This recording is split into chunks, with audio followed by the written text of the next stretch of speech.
Damos comienzo a un nuevo programa, Servidores de Dios. Quien te habla es Manuel Cornejo. Estaré compartiendo la palabra de Dios y lo haré de una manera expositiva, versículo a versículo. Y en esta ocasión será en la segunda carta a Timoteo, capítulo 3 y versículo 11, donde dice: persecuciones, padecimientos, como los que me sobrevinieron en Antioquía, en Iconio, en Litra, persecuciones que he sufrido, y de todas me ha librado el Señor. De las cosas internas y personales, el apóstol Pablo pasa ahora a recordar las externas, es decir, aquellas que son visibles o demostrables a la realidad de las virtudes a las que se ha referido. Y lo que está afirmando con ello es que Timoteo siguió también los principios de conducta que había sido de Pablo, ya que las persecuciones formaban parte de su ministerio en forma constante, y algunas de ellas fueron difíciles y con graves consecuencias, de las que Timoteo debió haber sido también testigo. Además, de persecuciones tuvo también la experiencia de padecimientos. Y esas aflicciones ocurrieron en lugares que su amigo y colaborador conocía muy bien.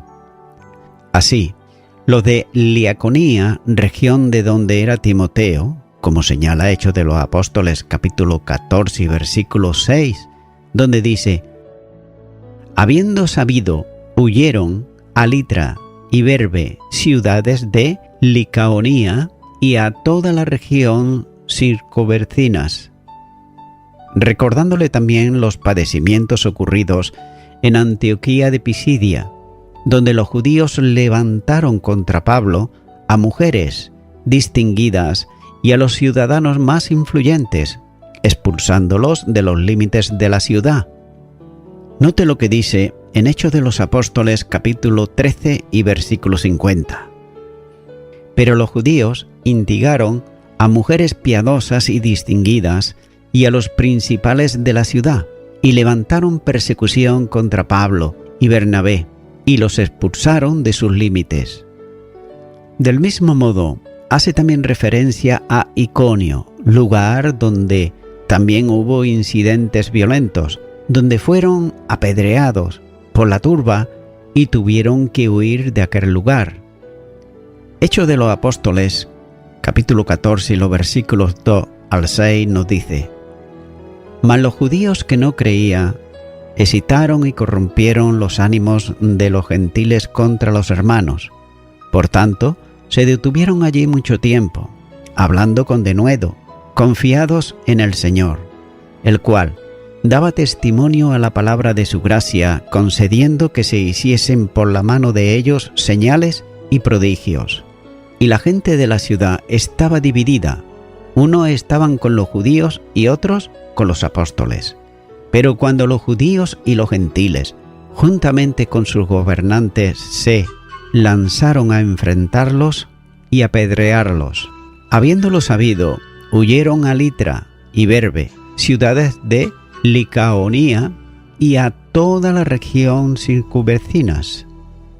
La mención a Listra tenía que llegar muy directamente a Timoteo porque era de esa misma ciudad. Y fue allí donde el apóstol fue apedreado, de modo que pensaban que había sido muerto.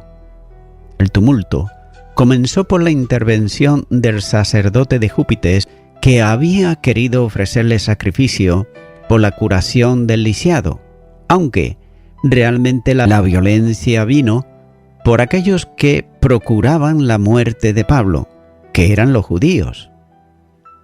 Hechos de los Apóstoles capítulo 14 y versículo 19 dice: entonces vinieron unos judíos de Antioquía de Iconio, que persuadieron a la multitud, y habiendo apedreado a Pablo, le arrastraron fuera de la ciudad, pensando que estaba muerto. Posiblemente Timoteo no estaba con Pablo en las dos primeras persecuciones, pero, sin duda, las conocía por referencia directa de otros cristianos. Sin embargo, estaba también siendo perseguido como lo había sido el apóstol, de modo que debería de seguir esperando persecuciones como le advirtió el apóstol Pablo, versículo 12. Téngase en cuenta que las persecuciones originan y van acompañadas de padecimientos. Todos los sufrimientos y aflicciones en la experiencia de Pablo habían sido siempre por causa de Cristo, como así señala, por ejemplo, Romanos capítulo 8, los versículos 17 al 18, también la segunda carta a los Corintios, capítulo 12, versículo 10, y Colosenses, capítulo 1 y versículo 24. Pero en medio del problema y del conflicto está la gracia que asiste al que sufre, y lo hace por causa del Evangelio. Las persecuciones y padecimientos fueron tantos y tan grandes que sería imposible de superar desde las fuerzas del hombre, pero, sin embargo, Pablo enfatiza la intervención divina. El Señor siempre rescata a los suyos, como así enseña el salmista en el Salmo 27 y los versículos 1 al 5. Esta es una muestra de que el Señor nunca abandona a los suyos. Continúa ahora con el versículo 12, donde dice: y también, todos los que quieren vivir piadosamente en Cristo Jesús padecerán persecución. Note cómo el apóstol hace una afirmación precisa, mediante la expresión literal cuando dice, y todos en verdad, o por cierto todos. Note que no serán algunos, sino todos. Estos todos expresan un deseo y toman una determinación o escogen o prefieren algo consistente en practicar un estilo propio de vida. Y la forma de vida es hacerlo piadosamente, ya que es realmente el único modo de vida que da sentido al cristiano.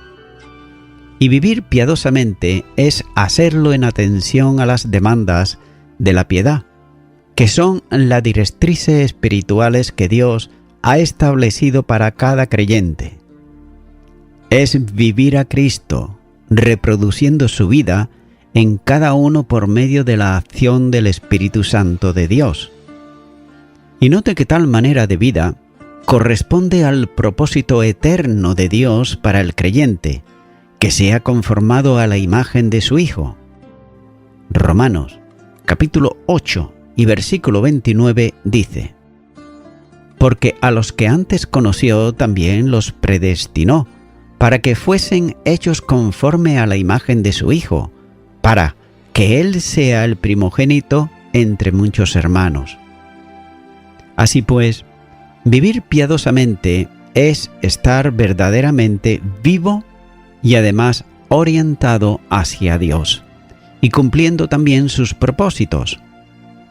Como todas las bendiciones divinas, la provisión de salvación, es decir, el perdón de pecados, la vida eterna, la esperanza de gloria, etc.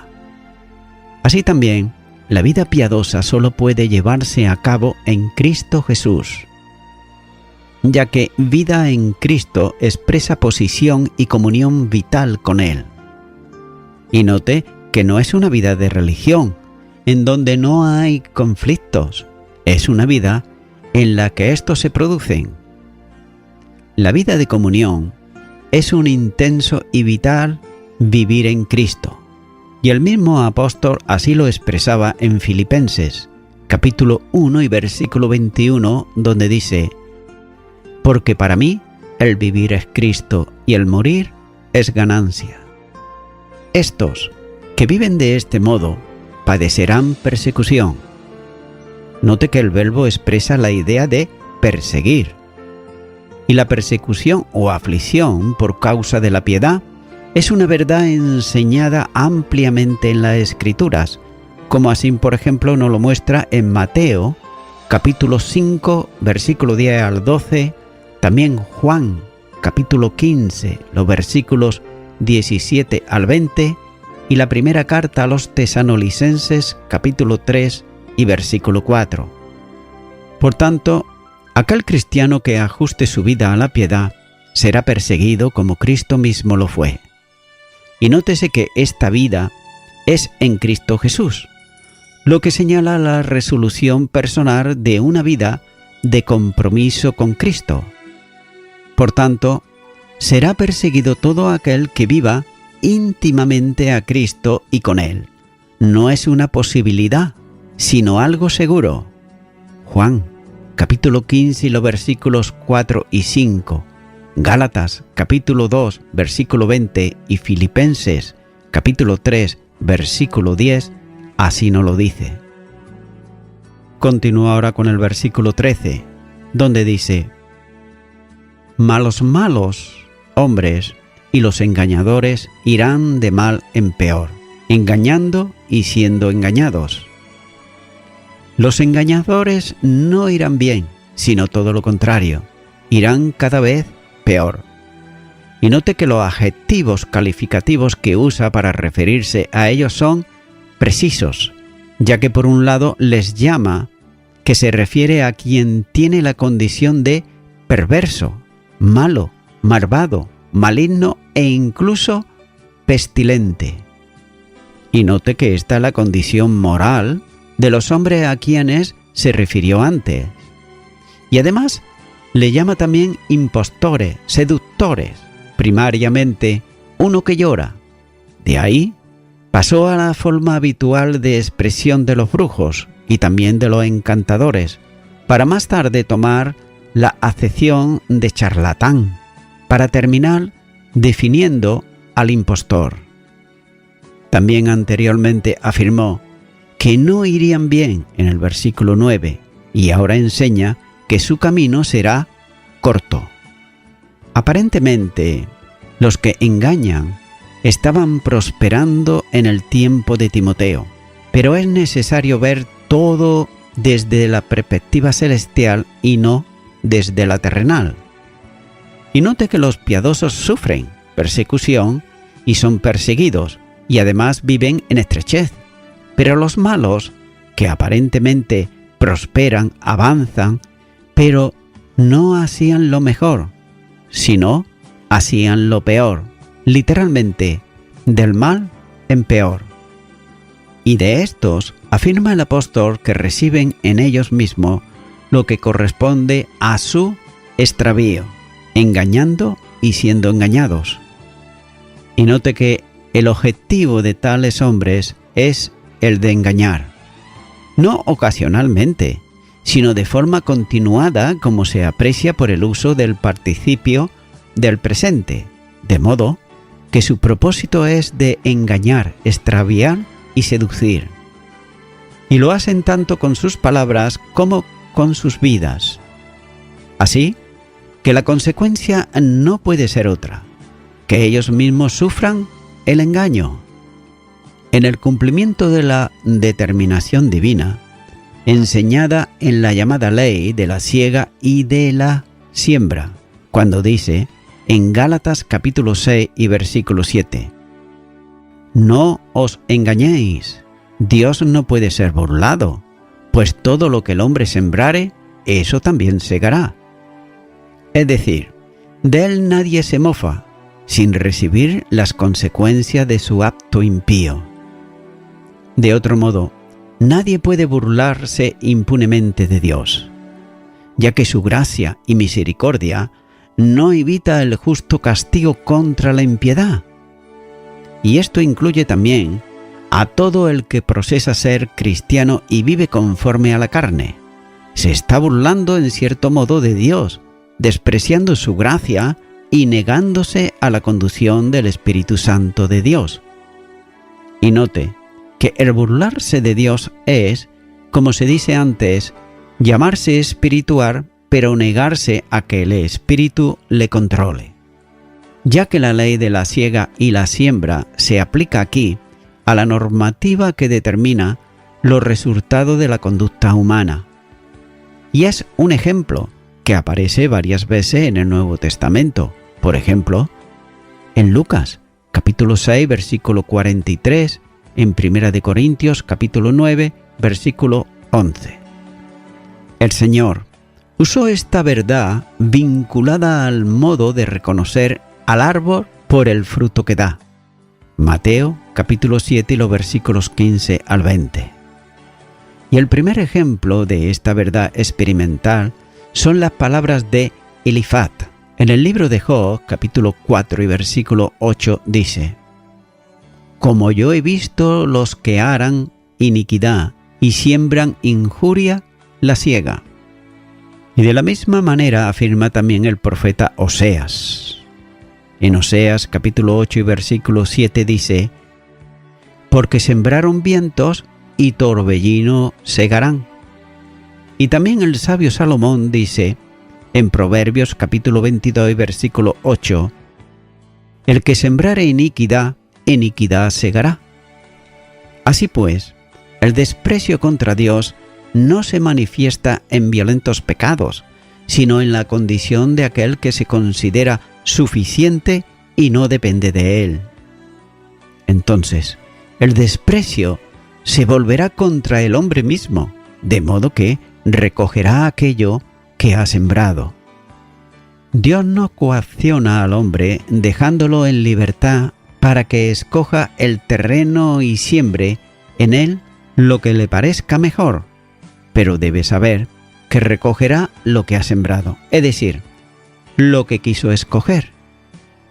Mateo, capítulo 15, versículo 14, dice: Son guías de ciegos, siendo ellos mismos ciegos también. Es necesario observar que no solamente son malos en sí mismos, sino que son activos en obrar mal. La segunda carta a los Tesalonicenses, capítulo 3 y versículo 2, dice: Y para que seamos librados de hombres perversos y malos, porque no es de todos la fe. Estos que desean engañar serán hechos prisioneros de sus hechos y víctimas también de su condición. Continúa ahora con el versículo 14, donde dice: Pero persiste tú en lo que has aprendido y te persuadites, sabiendo de quién has aprendido. En un nuevo contraste, pasa de los que viven engañando y siendo engañados, a quien, como Timoteo, debe perseverar, persistir firmemente ligado a la verdad, recibirá sustento de la fe. Nótese que no se trata de una opción, sino de un mandamiento, como se aprecia por el imperativo del verbo permanecer. Y este verbo está ligado a la idea de morar, residir, y de ahí en el sentido de permanecer o persistir. El hijo espiritual del apóstol, es decir, Timoteo, había de mantenerse en lo que había aprendido, ya que el verbo aprender está ligado a la raíz de discípulo, de seguidor. En ese sentido, Timoteo era seguidor de la verdad que le había sido enseñada. El conocimiento a que Pablo se refiere procede de las Escrituras, en donde se asientan la base de la fe. Ahora bien, no se trata de una enseñanza intelectual, sino experimental, ya que además de conocer la verdad, está persuadido de ella. Por tanto, el verbo equivale aquí a dar crédito, y en voz pasiva, estar seguro, llegar a la persuasión. Por tanto, Timoteo estaba persuadido en el sentido de convencido en relación con el depósito de la fe que tenía que guardar, como anteriormente le dijo en el capítulo 1 y versículo 14. Pero también estaba persuadido en relación con el depósito de la fe que debía encomendar a otros, capítulo 2 y versículo 2. Esta aptitud toma ejemplo de quienes le habían enseñado, cuando dice sabiendo de quién. El ejemplo de quienes habían impactado acertado en su vida y había sabido mantener la fe delante de él. Por el siguiente versículo debe incluirse en la lista a su abuela Loida y a su madre Eunice, capítulo 1 y versículo 5, ya que eran mujeres de fe probada. Pero sin duda también debe de estar su maestro, más directo, el apóstol Pablo, de quien había recibido todo el cuerpo de verdad que ahora debía de transmitir también a otros. Y todas ellas y otras que no se mencionan pero que sin duda habrían influido en él, eran personas dignas de crédito. Cuando el apóstol le está diciendo «has aprendido», significa conocer mediante percepción. De manera que Timoteo fue instruido hasta alcanzar el conocimiento que tenía. Y de ahí la exhortación o el mandamiento del apóstol, cuando le dice, aunque otros se desvíen, tú persiste. Nótese que no se trata de asumir una responsabilidad sin razón aparente, sino de permanecer en la firmeza de algo que no solo se le había enseñado, sino de lo que también estaba completamente convencido. Por tanto, su enseñanza no eran solo las palabras, sino también la conducta y ejemplo de vida de la que también se le había requerido. La primera carta a Timoteo, capítulo 4 y versículo 12, dice: «Ninguno tenga en poco tu juventud, sino sé ejemplo de los creyentes en palabra, conducta, amor, espíritu, fe y pureza». Continúa ahora con el versículo 15, donde dice: «Y que desde la niñez has sabido las sagradas escrituras, las cuales te pueden hacer sabio para la salvación por la fe que es en Cristo Jesús». Las escrituras estuvieron presentes en la vida de Timoteo desde que era niño. Note que aquí el sustantivo tiene un sentido amplio en la relación con el niño, de manera que puede usarse para hablar de un niño aún no nacido, como por ejemplo, Lucas, capítulo 1 y versículo 41 y versículo 44, donde dice: «Y aconteció que cuando oyó Elisabet la salutación de María, la criatura saltó en su vientre, y Elisabet fue llena del Espíritu Santo».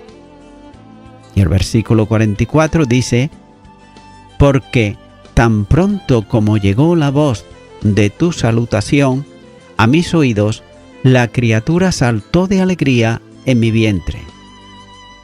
Y también para hacerlo de un recién nacido, como también enseña Lucas, capítulo 2 y versículo 12 y versículo 16, donde dice: «Esto os servirá de señal. Hallaréis al niño envuelto en pañales, acostado en un pesebre».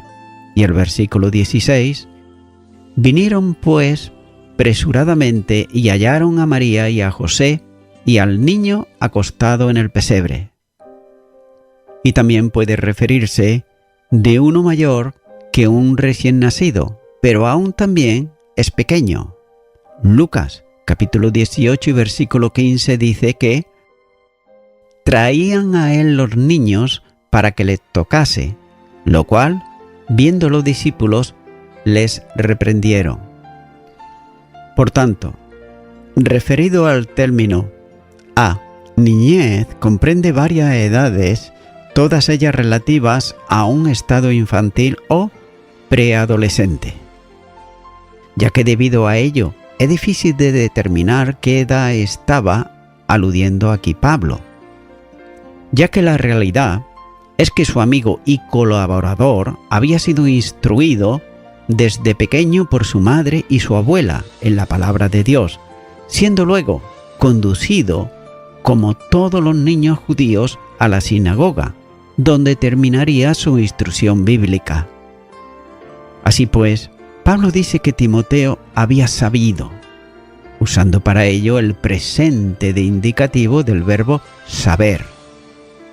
En este caso, es un perfecto progresivo, de ahí la traducción has sabido, ya que desde que era un niño pequeño sabía y conocía la palabra de Dios, y en este conocimiento avanza, esto es, no se había detenido y, por tanto, persistía en ello mientras fuese posible.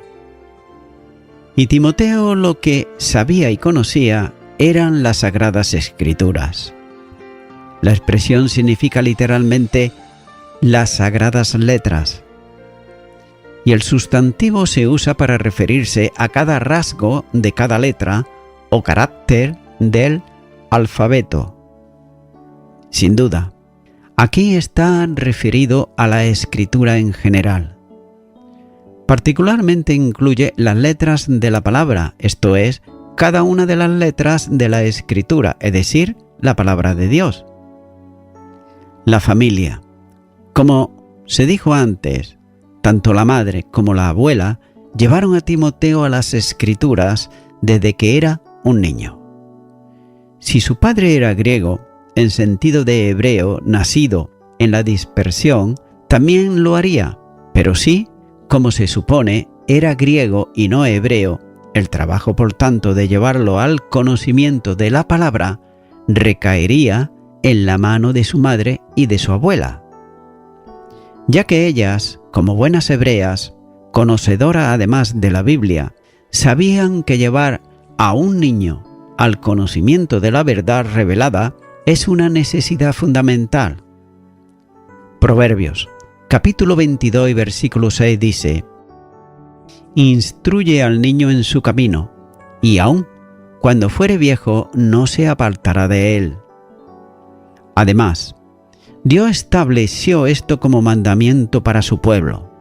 Deuteronomios, capítulo 6 y los versículos 6 y 7 dicen: Y estas palabras que yo te mando hoy estarán sobre tu corazón, y las repetirás a tus hijos, y hablarás de ellas estando en tu casa, y andando por el camino, y al acostarte, y cuando te levantes.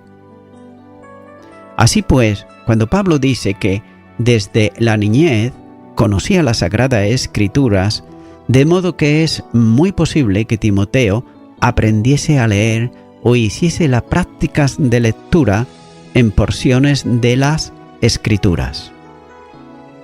Y note que, como la palabra tiene poder para dar sabiduría, el Salmo 19 y versículo 7 dice: La ley de Jehová es perfecta, que convierte el alma.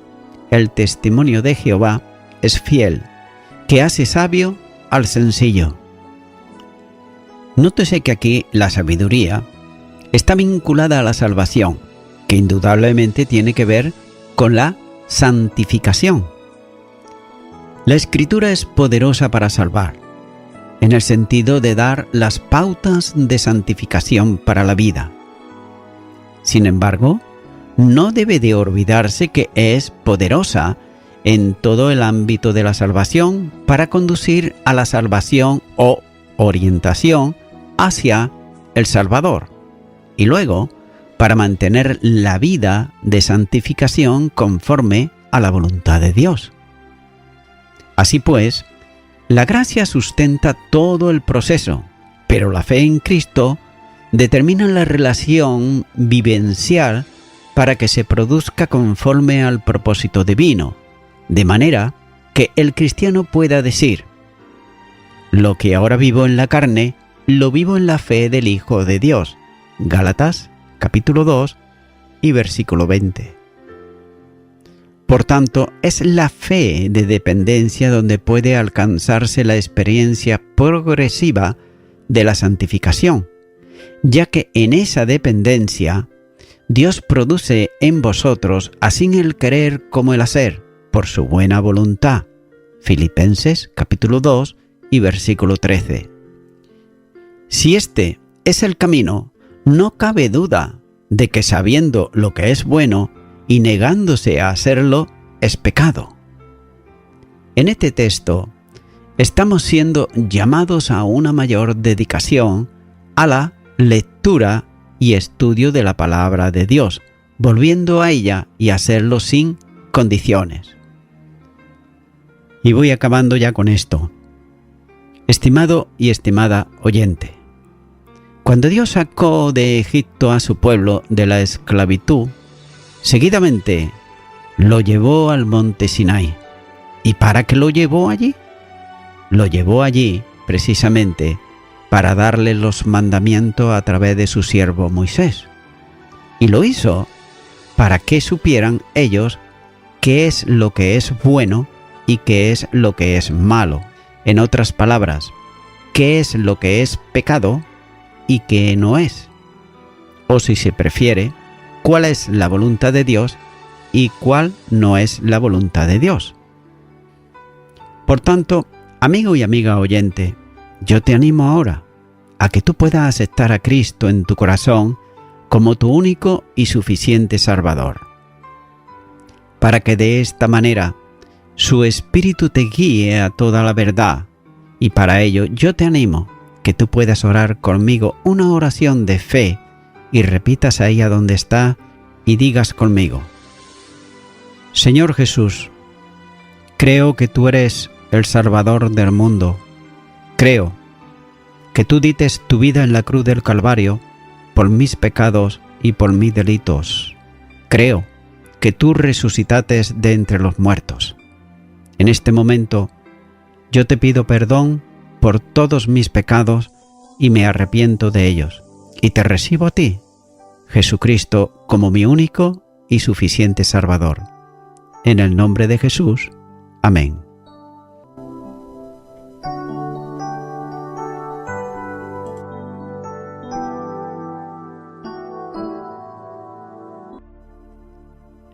Amigo y amiga oyente, si tú has hecho esta oración de corazón, te recomiendo que comiences a orar a Dios, en primer lugar, en el nombre del Señor Jesucristo. Orar a Dios no es rezar, sino que es hablar con una persona. También te recomiendo que leas la palabra de Dios y lo hagas a diario. Comienza, por ejemplo, con el Nuevo Testamento. Y también, por último, te recomiendo que para que puedas crecer espiritualmente, te congregues en una iglesia cristiano-evangélica, donde se predique, se enseñe y se practique la sana doctrina y la palabra de Dios. Congrégate ahí y con el tiempo podrás crecer espiritualmente y también servir al Señor Jesucristo. Que Dios te bendiga. Y a toda la audiencia, nuevamente ya me estoy despidiendo de todos ustedes y será hasta el próximo programa. Que Dios os bendiga a todos.